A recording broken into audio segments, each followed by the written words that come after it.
Em relação à mulher, então eu já vou te jogar assim uma pergunta que eu sigo você, e é interessante você falar sobre isso, porque é um procedimento, não sei se eu posso chamar de procedimento, o fenol, antigo, Sim. né? E você voltou aqui à tona sobre isso, sobre esse assunto, né? Isso. Que as mulheres aí que têm mais idade já conhecem, né, sobre o fenol. Sim. Né? Eu já vi, nunca fiz, mas já vi pessoas, mães de amigas e tal. E eu queria que você falasse um pouquinho dessa novidade do fenol. Parece que foi um tratamento revisitado, né? Porque você está mencionando sobre um peeling profundo de fenol, em que a gente aplica uma substância na pele e remove todas as camadas na pele, até derme reticular. Com isso, a gente faz um reset na pele. A gente troca a pele e estimula muito a produção de colágeno. O que mudou? É que antigamente, em 1920, as atrizes de Hollywood elas desapareciam e voltavam depois de 2 meses lindas.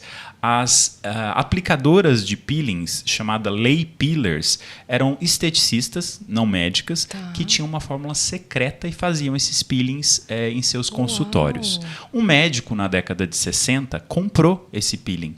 Na verdade, ele era feito em Los Angeles e em Miami. O Baker, Dr. Baker, comprou a fórmula e abriu a fórmula e descobriu que tinha um fenol, né? E começou a fazer esses peelings bem agressivos. Porém, o peeling de fenol tradicional Baker é muito agressivo, ele é muito, muito forte mesmo, e ele não dava bem para todos os tipos de pele. O que aconteceu é que na década de 2000, 2005, um outro médico, o Dr. Gregory Hetter, ele estudou de novo a composição e descobriu que não era o fenol que fazia o efeito, e sim uma resina chamada croton. Então hoje o que a gente faz mais é mais um peeling de croton do que um peeling de fenol propriamente dito. E a gente consegue variar a concentração, deixando o peeling menos agressivo e individualizado de acordo com o que a gente quer tratar. Ele não é preventivo. Ele é um peeling que a gente usa para tratamento de fotodano, fotoenvelhecimento, rugas, flacidez, pele envelhecida. Eu posso até mostrar algum caso para você aqui. Perfeito. Eu vou trazer alguns casos, por exemplo, dessa senhora que era fumante e tinha um enrugamento muito grande, nenhum laser, nenhuma cirurgia ia conseguir melhorar. E a gente fez, eu vou mostrar o resultado aqui depois de 30 dias, porque ela fez recentemente, para vocês verem. A pele dela ainda está um pouco vermelhinha, um pouco escurinha, mas isso tudo desaparece. E forma muito colágeno. Então, ele é um tratamento que, quando há muitas rugas profundas e estáticas, é muito bem feito. Agora, algumas coisas importantes. Certo. Ele pode ser feito só em áreas localizadas, como ao redor dos olhos, para pálpebras, que funciona muito bem. Existe uma técnica que a gente aplica até na pálpebra superior, que é chamada de blepharopeeling, que substitui uma cirurgia de retirada de pele nessa região, substitui a blefaroplastia. Rugas embaixo também dos olhos e também no código de barras. Ele pode ser feito isso em consultório. Mas isso é só quando existe vamos dizer, a lesão ou existe a alteração. Ruga, exato. Quando existe a ruga, quando existe a flacidez da pálpebra ou o código de barras. Agora, para se fazer no rosto todo, é importante que se faça com monitorização cardíaca. Então, acompanhada dessa monitorização, porque o fenol pode, em casos muito raros, gerar leves arritmias no coração. E a gente precisa monitorar isso para ver se não está acontecendo durante a aplicação. Se acontecer, a gente aplica de forma mais lenta. Certo. É só isso. Mas o que eu falo isso como alerta é porque tem muita gente fazendo em consultório, o que não é correto. Agora, a técnica localizada, sim, pode ser feita em consultório sem problema. É claro que é um procedimento que gera casca, crosta, descamação, um avermelhamento, mas é um resultado que a gente consegue por muitos e muitos anos. Isso que eu ia te falar. Então é um resultado a longo, assim, tem a longo prazo também. Você começa a ter bons resultados a partir de 3 meses, mas ele dura mais que 10 anos. Uau, Jades, que beleza! Exato. Mas ele não é um tratamento preventivo. Okay. Então tem gente que tem 40 e fala, eu quero fazer para não envelhecer. Não. Você contraindica o fenol? Pode chamar de peeling ou não mais? Peeling de fenol peeling croton. De fenol croton. Você contraindica para pessoas, dependendo da idade, assim, menos que 40, eu 35? Costumo fazer acima dos 55 anos. 55, 60 anos para rugas. Para rugas. E manchas juntos associado, mas nunca preventivamente. Então, certo. Isso não. Preventivamente, existem outras coisas que a gente pode fazer. Né? Vamos falar daquela mulher que está com 40... Olha, vamos falar um pouco do ritmo de perda de colágeno da mulher. Isso, perfeito. A mulher aos 40, ela perde 1% de colágeno ao ano, do corpo todo. O colágeno é a proteína que dá estruturação e firmeza para a pele, do rosto e do corpo. É como se fosse o cabo de aço que segura, né? Além do músculo também, que é importante. O colágeno é a proteína mais abundante que a gente tem no nosso organismo. Cerca de 30% das nossas proteínas são proteínas colágenas e a gente tem mais de 28 tipos.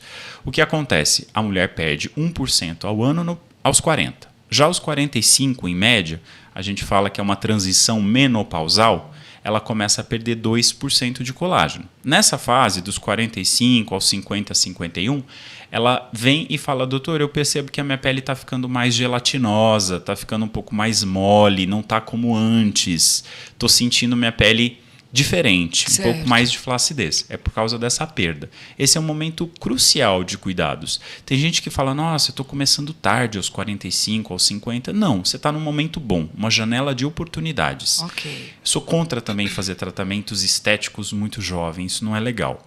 Agora, a partir dos 50 a 51, quando a mulher de fato entra na menopausa, os primeiros 5 anos destroem muito o colágeno. A mulher, por conta da deficiência do estrógeno, ela perde 30% de colágeno em 5 anos. Isso é documentado cientificamente. Talvez as peles mais morenas percam um pouquinho menos, mas também perdem bastante. Então, imagina, a fase mais importante é dos 45 aos 55 ou 56 anos. É uma janela de oportunidades para se criar um banco de colágeno e evitar essa perda acelerada, essa montanha-russa de perda de colágeno, que repercute em envelhecimento de forma mais acelerada, rugas, flacidez, e existem maneiras de se prevenir isso, esse desacelerar, tirar o pé do acelerador. Tá, não que ninguém vai envelhecer, mas que você desacelere e você fique bem com você mesmo. Isso, envelheça, né? Num ritmo mais lento. Mais lento. Né? É isso. Você fala, nossa, aquela pessoa parece que não envelhece. Claro, existe a genética, mas a genética conta cada vez menos. É porque verdade, a gente descobre isso. O que faz é o que a gente faz com a nossa genética, porque os nossos genes mudam de acordo com os nossos hábitos. Sim, existe a epigenética para falar isso, né? Exato. E você recomenda, quanto mais cedo tomar o colágeno, vai fazer alguma diferença lá na frente? Ou isso não tem nada a ver? Então, olha, eu não recomendo para uma pessoa de 25, 30 anos, Tá. porque é jovem, ela ainda não tem esse desbalanço, ela fabrica mais, ela destrói menos, né? Então o ritmo de perda dela ainda é baixo, é pequeno. Eu gosto de usar as coisas preventivamente, mas na hora certa. Então, uma das estratégias pensando nessa mulher que vai entrar na menopausa, é usar o colágeno hidrolisado. Tá. Mas nem todo o colágeno hidrolisado funciona. Então, antigamente, quando não existia o colágeno hidrolisado, a gente usava os aminoácidos. Certo. Os aminoácidos são muito inespecíficos. E quando a gente toma, a gente absorve esses aminoácidos, eles são usados no corpo da maneira que ele entende, não na pele. Mas a gente tentava usar prolina, hidroxiprolina, glicina, que são aminoácidos que a gente utiliza na síntese de colágeno. A grande virada foi a fabricação do colágeno hidrolisado genérico, mas a gente absorve muito pouco dele e nem tudo vai para a pele. Então ele era usado, na verdade, quando a gente fazia um tratamento de pele, ou quando você fazia uma cirurgia para ajudar na cicatrização, ou se você faz musculação para ajudar na parte muscular. Apesar de que ele também não vai muito para o músculo. Agora, a segunda geração do colágeno é o que a gente chama de peptídeos bioativos de colágeno. Esses são realmente muito mais interessantes do que o colágeno hidrolisado, porque eles são quebrados 2 vezes, eles têm 2 quebras que geram frações que são absorvidas pela pele. É o colágeno com GPS. GPS para a pele. Entendi. Então ele vai para a pele muito mais, alguns mais, outros menos, e eles em geral são de origem animal, suína, bovina, marinha, de peixes, né? E agora eles têm boa absorção. E funciona. Maravilhoso. Só que assim, a primeira coisa que você nota no primeiro mês é um aumento do ácido hialurônico da pele, hidratação, a pele fica mais hidratada. Depois, com o uso prolongado, que você sente mais tensão, firmeza, ele tem um efeito antioxidante de melhorar fotoenvelhecimento e manchas, ele tem um impacto no cabelo também, que ajuda muito, e até tem estudos mostrando que com 6 meses de uso melhora a celulite corporal. Agora, ele deve ser combinado. A dose influencia. É isso que eu ia falar com você. A idade vai passando e você vai individualizando, sempre individualizando, mas você vai cada vez mais pensando na dose, né, para essas pacientes. E aí a dose, no caso, não que a gente está prescrevendo nada, sendo que colágeno não é medicamento, então é um suplemento, a gente pode até falar sobre dose, né? Uhum. A dose, você começa a tatear ela a partir de que idade? Pois é, o que acontece é que a grande maioria dos produtos prontos tem 2,5 gramas de peptídeos bioativos de colágeno. Não confundam quando você olha na embalagem, tem 10 gramas de colágeno, mas você tem que fazer a pergunta, e de peptídeo bioativo de colágeno, tem quanto? Porque muitas marcas misturam o hidrolisado genérico com o colágeno, o peptídeo, que é o que importa. Então isso é importante que você veja na embalagem.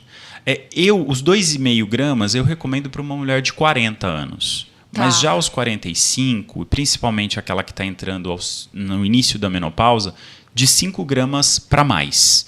Tá? Então, se é uma mulher que tem 45 ou início da menopausa, eu uso pelo menos 5 gramas dos peptídeos bioativos de colágeno. Muitas vezes eu gosto de combinar 5 gramas desse peptídeo com 1 grama do peptídeo de peixe marinho, que funciona muito bem. Então eu uso 6 gramas geral. Mas eu chego a utilizar em pessoas que têm deficiência de cicatrização e são pessoas que têm algum hábito ruim, como fumar, beber, tomar sol, eu chego a utilizar até 10 gramas dos peptídeos bioativos de colágeno. Tem estudos que mostram e validam isso. Diariamente. Oral. Tem alguma apresentação mais específica? Então, ele em geral vem em pó, porque cápsulas seriam muitas cápsulas. Eu peço para diluir em 150 a 200 ml de água.